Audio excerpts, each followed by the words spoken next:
Certaines industries produisent et font la promotion de produits qui peuvent nuire à la santé.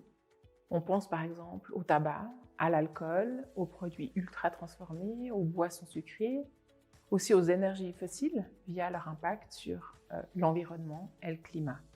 Ces produits sont directement associés à certains cancers, aux maladies cardiovasculaires, au diabète et à certaines maladies respiratoires.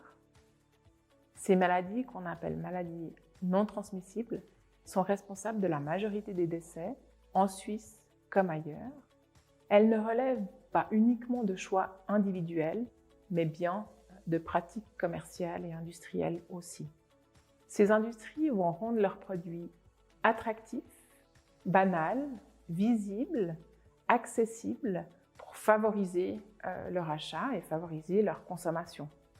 En agissant sur nos environnements de vie, elles vont influencer de fait les comportements individuels et à long terme, elles vont influencer négativement la santé des populations. Ça veut dire que notre santé n'est pas uniquement une affaire de choix individuels, mais qu'elle est aussi façonnée par des pratiques commerciales influentes, puissantes. Les industries utilisent différentes stratégies pour influencer les comportements et les environnements autour des individus. Ces pratiques sont bien documentées maintenant.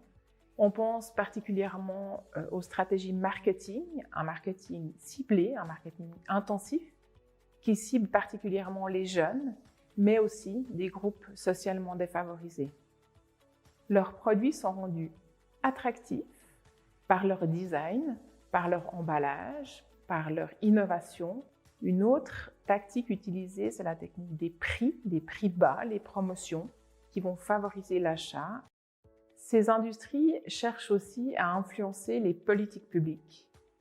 Par le lobbying, elles tentent de retarder, d'éviter ou alors d'affaiblir les réglementations.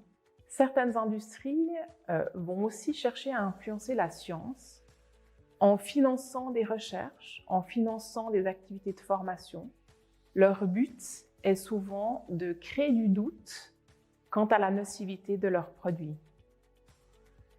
Ensemble, ces pratiques vont orienter les choix des individus, vont influencer leur comportement. Elles vont aussi limiter la capacité des États à agir en faveur de la santé publique. Nous produisons et diffusons des connaissances scientifiques indépendantes sur ces mécanismes. Nous avons par exemple développé un observatoire des stratégies marketing en faveur du tabac et de la nicotine, un observatoire qui a repéré, recensé les techniques marketing dans l'espace public et dans les espaces digitaux. Ces données ont ensuite soutenu des actions de plaidoyer en faveur de règles et de politiques publiques plus protectrices, en particulier pour les jeunes, au niveau du canton de Vaud et au niveau de la Confédération. En parallèle à Unisanté, nous intégrons de plus en plus ces enjeux et cette problématique dans les activités de formation, les formations au niveau universitaire, au niveau des hautes écoles et dans la formation continue des professionnels et futurs professionnels des domaines de la santé et du social.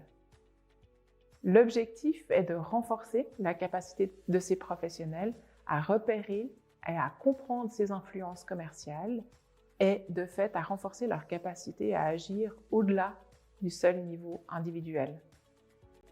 Notre but est clair, il est de documenter et de rendre visible, de rendre public ces influences commerciales sur la santé. Notre but est de former les professionnels pour au final protéger la santé de la population en n'agissant pas uniquement sur les connaissances et les comportements des individus, mais en agissant surtout et avant tout sur les cadres et environnements de vie pour les rendre, eux, plus protecteurs.